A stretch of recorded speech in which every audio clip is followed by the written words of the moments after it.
Yeah. Uh-huh. It's after 4th of July. It is. I went to a concert on the 3rd of July at PNC Park, and it was hot. I sweated profusely. And now we got monsoons. Fucking downpours and rains and floods. Still hot, though. Still hot. Very humid. It's like 100% humidity. 110% humidity. Well, that's like yesterday. I went to the gym and it was cooler yesterday, and I still felt like I was gonna die because I felt like it was a fucking sauna inside that place. For no fucking reason. So we both read Ham on Rye by Charles Bukowski. Yes. Or as I like to say, Bukowski. Ew, I wouldn't want to see him in a Bukowski film. So we were gonna do a book of the month episode, but there's not much to talk about really. And we were talking about off air. You brought up the fact that if we read like a bunch of his other books, maybe we can cobble something together. Because this is like a trilogy of books, so that might have been something. But even having read Pulp, which had a lot more plot, it was still like, what's there to talk about other than the funny language? Yeah. So what did you like about the book, and what did you not like about the book? Cold open book review. I guess we should start with an official score. I gave it a 4 out of 5. Yeah, I would say that. I was thinking 3 to 4. It was fun. It wasn't, again, as we said in the last episode, just talking about it, it's not good. It's not like a good book. It's just a great book. Yeah. But not in a way that should be, not in a literary way. There was nothing that I can't really think of anything that I disliked about the book. For the most part, the most part, like still like with like the little bit of poetry I've read of his and Pulp, I like his voice, I guess, or like his language that he uses for his writing, the way he writes, it's very effective, and it's very punchy a lot of times, and it's funny. Yeah, it's even when it's not supposed to be funny, I think it's funny. It's real funny. But yeah, I really enjoyed it. It was one of those ones because like it's more of like I don't know what you call those stories where it's just like, because we literally like it's just we follow him from his being a little kid until just right out of like high school. Yeah, I don't know if it'd be considered slice of life really. Because maybe a coming of age, because I think it ends when he's in his like early 20s, right? You're right, yeah. So coming to age, I would say from childhood to adulthood, and how terrible his life was. So like we said, there's no like necessary like plot in it. There's not a driving thing from point A to B to it's C. It's actually very aimless. Yeah. Most of it has him not even trying to do anything. And it's things happening to him, and usually he ends up being the cause of trouble. Right, yeah. But usually it's not trouble he brought upon himself till later in life. Yeah. Yeah, it was weird because, early in his life, a lot of the troubles was not his fault. And as he got older, a lot of that trouble more turned into himself. And you could maybe say that because with him always growing up in trouble, he just kind of started looking for trouble. Yeah. I would say this story, if I was to correlate it with any other storytelling device, it would be how Clerks was told. And I would actually compare this to Clerks because, one, Clerks is, again, a good movie, just like this is a good book, but not really. You know, right, yeah. Like if you looked at it as like a piece of art, you're like, that's not really art. Would you say that's art? But as a slice of life story, it's just people fucking bantering and how they handle situations that happen to them versus them really creating the situations. Because at least Clerks 1, there wasn't a real plot. No, it wasn't. It was just these guys' life. Yeah, it was really like a day in the life. Yeah, and stuff happening to them. Whereas like a Clerks 2, they're actually doing something, and then Clerks 3, they're trying to make a movie, so it's like they're doing something. But Clerks 1, it was just like them just being there and just the shit they deal with and just a bunch of saucy language. Yeah. And that's pretty much how this book unfolds. So if you like Clerks, you would like this. I know, because I wanted to bring up, because I remember how you kind of was pushing back about how people kind of would call this like a masterwork or like, and Grant, I wouldn't go that far, but I think maybe one of the reasons why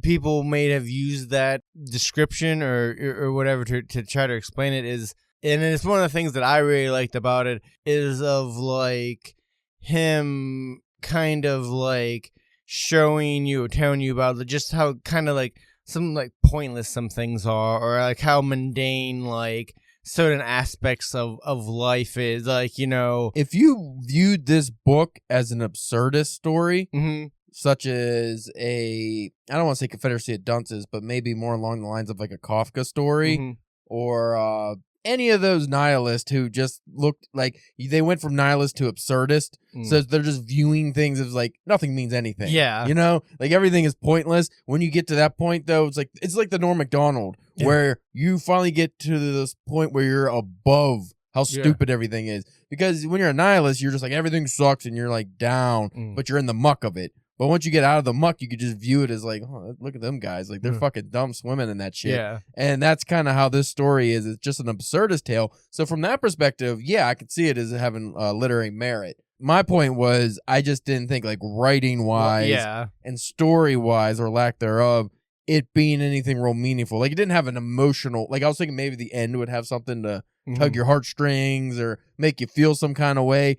No real impact. No. Just like how Pulp was like one of those things where a couple months later, I don't really remember. I remember like the fun stuff, but you don't really remember a lot of it. And this having no plot, you really are not going to remember this. It's not something that sticks with you or anything, unless maybe you had a similar life to Bukowski's character where, you know, maybe you had fucking crazy boils on your head and you had to get them lanced off. Well, I think that's also an important part to bring up, because like I don't remember or seeing like when he actually wrote the book, but the book is taking place like in the early like 20s and 30s, right? I think it might be a little bit of a commentary on what times were like back then. Yeah. Especially now as like an adult looking back, because I'm assuming that he's probably pretty old when he wrote these, because it took him a while. Like he was like, you know, he didn't really get famous until he was like 60, right? Yeah, I think he wrote this in the 80s and he died in, I believe, 95, and maybe he was in his 80s or 70s or 80s, so yeah, he probably wrote this in his 60s or 70s. So I think also it's like a kind of like it might be a commentary on just like how fucking just shitty life or just unfair life was back then, and just, you know, the terrible fathers and just like we're just shitty parents in general. Because even though like his mother wasn't necessarily like bad or mean to him, wasn't good either. She was still just like a shitty parent just by comparison, because, well, I mean, and back then that's just what the fucking moms did. They just kind of just went along, you know, they and stuff like that. So I think like if you look at it that way, and like you said, the asceticism of it all and stuff like that, I think that's where you might be able to get some of the higher merit points at. But it's also written in a way, if you don't care about that kind of shit, it's just a fucking ridiculous read, you know, to begin with. I think it's very important to view this novel, though, as told from an unreliable narrator, because it's, you know, Bukowski's character, Hank, was it Chinansky? Yeah, I think that's how you say it, yeah. It's his, like, memories, basically, and it's him telling you the story of his life. So, of course, everything that he's involved in is bad happening to him, not him necessarily being like, even when he's causing the problems, he doesn't necessarily view it. Like, he starts so many drunken fights and does all this awful shit. And it's just like, if you viewed that like somebody else was telling the story of, you know, you doing like with the girl when he's young, he goes in the yard and he tries to fuck her. Yeah. I think that's what he says. And he's like a kid. He's like, let's do it. Yeah. She's like, what's it? And he's like, I don't know, but let's do it. And he's just like, gets real mad at her, and he was like on top of her and stuff. Viewed from his perspective, it was like he didn't do anything wrong. But if you view that from the outside, you're like, no, you're trying to. Yeah. It's like a little girl. Well, he was a little boy, but still, it was like, it's gross. Yeah, it's weird. There's a lot of things like that where it's very gross. And it's because when he's telling what happened to him, you're like, oh, you could feel bad for him. But if you view it from outside, like, well, a lot of this he just bringing on himself. Yeah, and like every trouble he brings upon himself, especially as he gets older. Yeah, it's definitely more of him bringing. But then it's almost like it's that argument of just like, well, like if you're fucking starting off life behind the 8 ball and you try, like, you know what I mean? It's like you kind of like stuck in a pattern almost. Well, a good example is when he's young and his dad makes him cut the grass, and then when his dad goes out and sees that one blade of grass is still a little tall, he beats the shit out of the kid. Like, he whips him with a fucking shaving strop or something, like a leather strop. And that happens a bunch, and it's viewed from Bukowski's point of view. So you see like this affront to him, but you don't actually know That, his dad comes off as a giant asshole. He's always freaking out on people. But you don't actually know if that's accurate. Right. You don't know if his dad's really beating the shit out of him or he just feels like he's getting the shit beat out of him and he only got like a spanking. Right. Probably got the shit beat out of him. Yeah. And you don't know if it's actually because of one blade of grass or like because Bukowski's attitude, it seems like he probably did a shit job on purpose just to get back at the old man. Yeah. And then it's just like told as he just did everything he was supposed to. So you don't really know. If you're taking it at face value from a normal person, you'd be like, oh man, that really sucks that happened to you. When you're told the story from Bukowski, who's a fucking drunken nonsense man, it's just really easy to go, how much of this is true? Or how much of this is you just fucking around? Yeah. Like, you never know what's true. So, or what you perceived as true. Yeah, so I could view this, I still wouldn't say masterpiece, but it's definitely viewed as an absurdist story, an absurdist novel. It definitely would rank a lot higher than if it was just a regular novel. Right. So if you try to tell this straight the way he did, it wouldn't work. But just because you know Bukowski and how nuts he is, you're just like, all right, that works. That checks out. So does that make you want to read the other Bukowski books? Yeah. Knowing they're probably all the same. Oh, yeah. I read some reviews for the other ones. And I didn't read reviews. It was in the introduction. Okay. On my copy, the guy was saying when he read the other ones before he ever read Ham on Rye, it was like all the sex stuff, but none of the endearing bits that Bukowski was able to do on Ham on Rye. And I'm thinking to myself, some of this was endearing. So what the fuck are those books like if they're just like straight gross? Well, and you figure like those older ones that are set later in his life have to be a little bit more accurate. Like you said, like with just how funny memories are and stuff like that those are probably more one-to-one scenarios of what he was, what he actually, dealt with and stuff. But what was your favorite part of the book? We'll end on that. I still really like the scene where they get away from the kid diddler in the taxi, right? And then they go under those bleachers at the air show. Yeah. And I'm not going to use the language that's repeatedly used, but they catch some older kids looking up at something, and it's a lady sitting on there. Yeah. The way they talk about her vagina, it fucking killed me because it was so matter of fact. And you know what? I'm going to say it because I have to. So they kept... He doesn't say pussy or vagina in this, I don't think. He just says cunt. Yeah. Everything is as in the actual cunt, which is terrible. Anyway. Well, when they were real young, it was just a hole. It was a hole, yeah. But anyway, so they see this, and they're like, what are you guys looking at? And they're like, they point up, and they're like, what is that? He's like, that's a cunt. And then he looks up, and he goes, that is a cunt. Yeah. And they just keep talking like that. Like they're 58 years old, but they're little kids. It was so weird. Like the whole story is told like that. Because everything's very matter of fact. Because they find like older kids like looking at it, and they're just like, oh, right, fine, take a look at it. Yeah, and then what I really enjoyed, though, was that every time one of these moments happened and they walked away or whatever happened after that, it was just like it didn't matter. It didn't happen.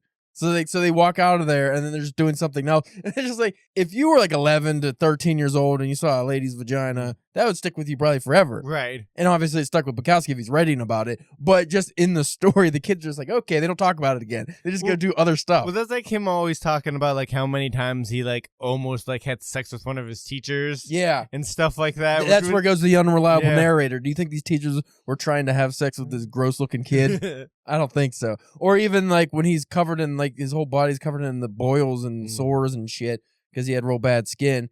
And he goes to his friend's house and then like his whore mom wants to fuck him. Yeah. And he had a great line. I wish I could remember what it was, but I think he was like, I'm going to tear you in half. And he's like 13 or 15 or something. He's like, I'll tear you in half. It's like, all right. And then he chickens out, but it's just, or no, he saw her vagina. It was gross. Yeah. And, but anyway, he is telling that like she really wanted him and these ladies want him, even though through the whole story you're made to believe that he's hideous and the ladies don't want him, or he doesn't want anything to do with him because he's scared of them. But then like all these ladies also want to do him, and I was like, which is true? Yeah, neither.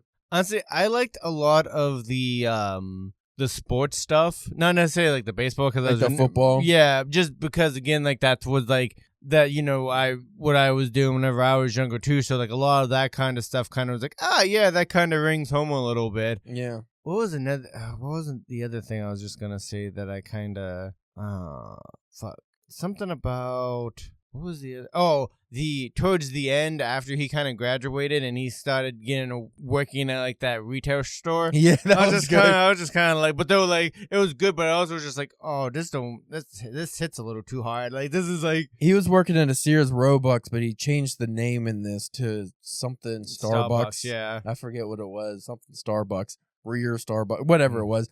So he didn't get sued properly. But yeah, that was funny because again, it was just like shit. And everybody treated like the managers treated him like a peasant. Right. Well, yeah, like an underling. Well, it was weird, yeah, because that was one of the things I did like because he talked about like how like none of the different departments workers from the workers in the different departments like didn't like talk to each other. They always kind of looked at each other as like less than or something. Or like stock boys were worse than like the people who actually worked in the whatever, and stuff like that. And I was like, that's fucking like kind of true. The thing that really fucked me up is after reading Grapes of Wrath and then reading this next, I'm just sitting there thinking, because like that's about Dust Bowlers going to California and everything is so fucking horrible and they're so poor and it seems like a completely different world. But Charles Bukowski is just south of where those people were.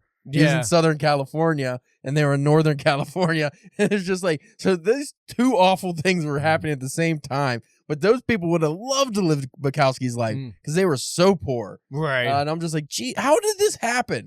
Where it's like Steinbeck is writing about this 30s poverty. And then you have Bukowski's 30s poverty that he wrote it in such a way where it didn't seem that bad. Yeah. Even though like they're still like they're on government assistance eating bologna sandwiches and stuff. But after reading the Grapes of Wrath, I'm like, still way better than what those guys were doing. I liked how especially like in the beginning when it was about that kind of stuff, when he talked about like his dad after he lost his job delivering milk because he fucked one of the one of the people, and like how like he would like, even though that like everybody else's dad didn't have work and was like just sitting on their porch drinking, like he had to like get into his car and drive somewhere pretend to work, and stuff like that. And I was just like, yeah, there's people like that, that's just like, again, that air of just like of like having to be better, right? Yeah, it was an interesting novel. I don't know when I'll read another Bukowski. It'll be a while. Like, I want to go and probably read some of his poetry. Well, you figure that's our second Bukowski book in the year. Yeah, that's true. Going from 0 to 2 is amazing. Speaking of Reed Spencer, I just finished Between the Two Fires. Okay. Excellent. It's a great book. I highly recommend it.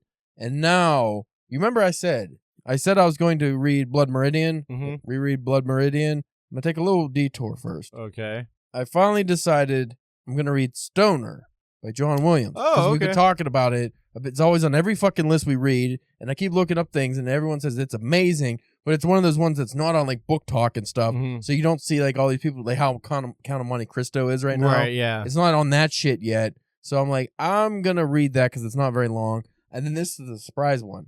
I'm going to read one more book after that before Blood Meridian. It's not even 200 pages. Neon Bibles. By John Toole. Toole. Did you order it or something? Yeah, I ordered it. Oh, okay. So I'm interested, and he wrote that when he was 15. Yeah. So it was only other novel. So that should be good. Yeah. Reviews were good. I'd be interested in reading those as well eventually. Yes. So that's on my docket, and then some bullshit books I have at some point. So I gotta read Finnegan's Wake. I'm gonna read like a whole library of books just so I don't have to read that. Probably read Count of Monte Cristo after Blood Meridian. Right. I can't do the Gravity's Rainbow really sucked my motivation for nonsense out of me. You know? Fucking shit. Anyway, we're gonna talk Bram Stoker books. Okay. If I can find whatever you sent me. Real quick, I'm just started The Man Who Died 7 Times. By That's why I didn't ask you, because I knew you didn't have the name. It's a Japanese author. By you say it because you won't. Oh, okay, thanks. Yeah, well, you have a better.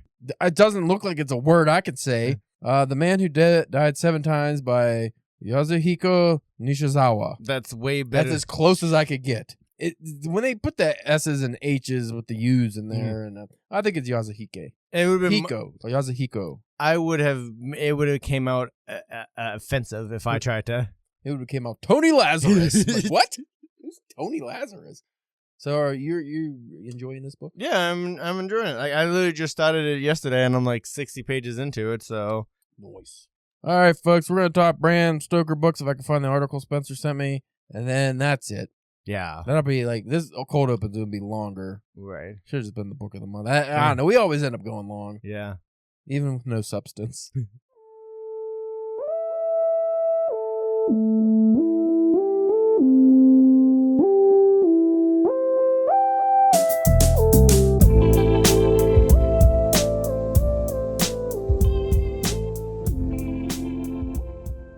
You are listening to the Drunken Pen Reading Podcast. We don't even write anymore. I haven't been writing for a while. I've been reading a lot, though. It's supposed to be the Drunken Pen Writing Podcast. We talk about writing. Yeah. Doesn't mean we're doing it anymore.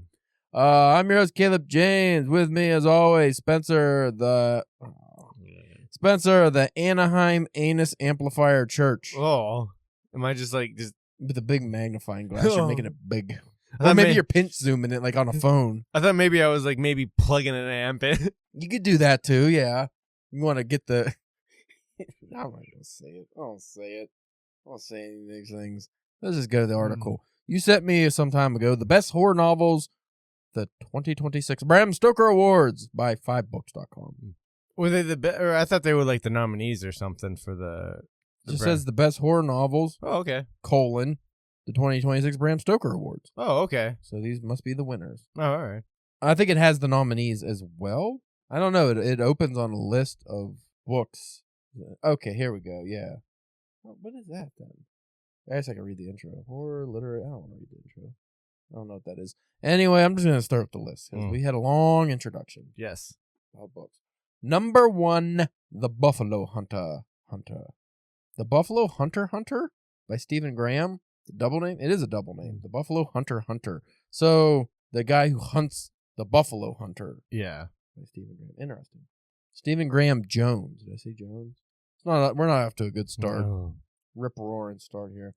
This book has found a huge amount of success in a short space of time, and this new prize comes hot on the heels of a Nebula Award and a Locus Award. Big book. Big famous book. The audiobook has also won 2 further awards. The Buffalo Hunter is a high-concept historical horror novel which unfolds in 3 related strands. A modern-day academic researching for a book project, the diaries of a Lutheran minister on the American frontier, and the confessions of a Blackfoot man with a dark secret. When the fantasy novelist Catherine Arden recently recommended it to us, she said, "It's bloody, it's fantastical, it's avengeful." All right, so it's a book. I see. That's when I heard. We were talking about book talk. That's when I kept on seeing showing up on Book Talk a couple of months ago. Never heard of it. In the 4 books that made the short list, so that's the winner. Okay. Of the Bram Stoker Award for superior achievement in a novel. So these are the shortlisted ones. Number 2, Witchcraft for Wayward Girls, a novel by Grady Hendrix. Always hear of this Grady Hendrix fella, but I never read his work. Me neither. Number 3, King Sorrow by Joe Hill. How do you feel about him being a big old loser? Well. It happens. Yeah. The Bewitching comes in at 4 by Sylvia Moreno Garcia. I heard of her, but not the work. Number 5, Girl in the Creek by Wendy N. Wagner. And that is the whole article. I didn't even read the synopsis of those books. So, Ham on Rye. This is a Book of the Month episode after all. Hamming on the Rye. So, you could buy Starlight Pulp Review 8 a minute with my story Santuario. It's not horror, but it could be horror adjacent. There's some scary stuff in it, maybe. Shooting. Yeah. What's more horrible than violence? So that makes me not want to, I don't know. I don't really follow the Bram Stoker Awards. I hear things about it. I don't know how you get nominated. I think you have to join the union. Probably. Whatever the fuck it is. And I don't want to pay the dues. It's like paying dues on shit that I don't even do anything that you're not going to get anything out of. Yeah. Yeah, because a bunch of people in the my horror group are in the Horror Writers Association, and they're always like, "Oh, you should join it. You get the Bram Stoker shit." And I'm like, I'm not going to get nominated for anything. Right. Even if I had a novel come out, you think unless they have an indie category, I don't know. Still not going to get nominated. I don't have nice knockers. No. Whoa. My name's not Grady. Yeah. Dumb shit. It could be Grady. Yeah, it could be. Mustache hair keeps getting caught in the microphone. That's not good. Are you looking forward to reading any horror books in the coming year? Because you haven't read much horror this year, have you? Have you read any horror? No. Unless you count those hell books, which I do not. Yeah, like I said, the closest thing would be those Rue Murakami. books. Yeah, and again, those are more kind of like suspenseful or thrillery. Audition is considered horror, but I don't. Other than the very end. See, the one I would probably consider the most horror. Piercing. In the miso soup. Yeah. Because there's some fucking brutal fucking killing in that book. I would count that as horror. Thriller horror. Right. But still horror nonetheless. Did I read any horror? I just read Between the Two Fires, which is like historical horror. Yeah, that was good. Medieval horror. Yeah, but for the near future, I don't know. I don't got anything on the docket other than when we were talking about reading It. Right. For those who don't know, we're going to read 1Q84 and It, so 2 like 1,200-page books. Sometime in the near future before the end of the year. And I was talking about reading The Count of Monte Cristo right before that, so 3 fucking gigantic books in a row is going to work out well for Caleb. That'll probably be the end of my my fucking year. Yeah, right. Because how am I going to read shit? And then also, like, if your plan works out, you'll be reading Blood Meridian too, but not necessarily a long book, but not the easiest of things to read. No. So if I do get to Finnegan's Wake, it might be nearing Christmas time. Yeah. But we don't have any, we're going to make it our Halloween book this year, so we don't have to hopefully read a bunch of other shit. Squeeze something else in there or something. Yeah. And I don't think there isn't anything I have to read. Like, we don't have anything planned other than 1Q84 and It that we, like, have to read, right? Well, I don't believe so, no. Like, nobody's sending us books. Nothing coming out that I don't think we have to read. I'm sure Chismar got 10 books coming we got to read, but we stopped doing that. Yeah. Oberon doesn't have a new book. Already read David Scott Hayes' last book. I think we're good. I feel like there's somebody or something coming out that we're supposed to read, and I don't remember what it is. Fuck. I know there is. It's not Murakami, though. I think he does have a book coming out. We're not reading that. Do you remember? Something we talked about. Like a more like a famous person, not somebody that we know. Yeah, it was like something that we were looking forward to. And we're like, oh, we gotta wait for that. I mean, maybe the Boogeyman. Is another Boogeyman book coming? Yeah, both that and the new Stephen King Talisman book is both coming out on October 6th. So we will read the Boogeyman book. Fuck, good. Well, I mean, that one might not have to be a necessary. What if he sends it to us for free again? Well, if that's the case, I didn't update my whatever that fucking thing is that they make me put the book on. The fuck is it called? I don't know what I'm talking about. Something that how they send it through. And then you're supposed to like do your review on it. Oh, okay. And I was like, okay. But they recently updated the login procedure, and we can't log in now. No. I don't fucking know. They're always sending me, you want to read this book for free? No. I don't want. I'm one of those assholes. I don't want to read ARC books all the time. I don't care. Get out of my face. Stop giving me free shit. Anyway, that was a terrible episode. Yeah. If you folks want to check us out next week, I don't know. Do it, I guess. Fucking who knows what's going on. We don't even know when we record anymore.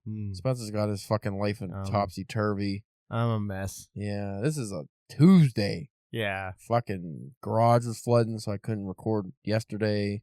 Had to edit a podcast. Was that podcast at least okay?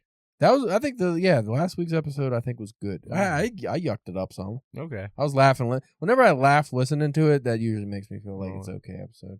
It was the American books or something. And we talked about the Great American Novel again, but did it in a dumb way. If you folks want to check us out on DPW Podcast, Instagram, Facebook, and YouTube. Spencer's OnlyFans. He is in Anaheim, which is in California, right? Yes. Why you said something California. Right. I'm not sure what part, but it's in California, I think. So you're in Anaheim, and you are amplifying anuses. Yes. Is it the acoustics or the... or is it like the view?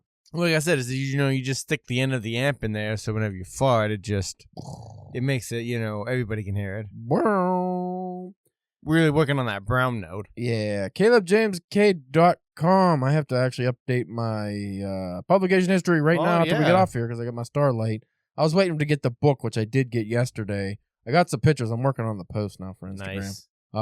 So once I get the post, I always fucking around too long to put it on my website because it's work, but I do put it in the publication tab right away because that's just a link click. So, you guys can check that out if you want to read it, and I don't know why you want it. There's some there's a One story I'm interested in is a mermaid western. Okay. Yeah, so I'm interested to see how that goes. Anyway, folks, we thank you for listening, and we'll check you next week with perhaps a normal, real prepared episode. Probably not. Yeah, I don't even know when we're going to record it. You're off Saturday again, aren't you? That's next. Not this weekend, but next weekend. It's Saturday, I think. I think I got to work this Saturday. Let's just set up the podcast shit at your job. Yeah, okay. Stop everything in the break room and just say, we're recording. Shut the fuck up, everybody. That's the new plan. Anyway, see you later.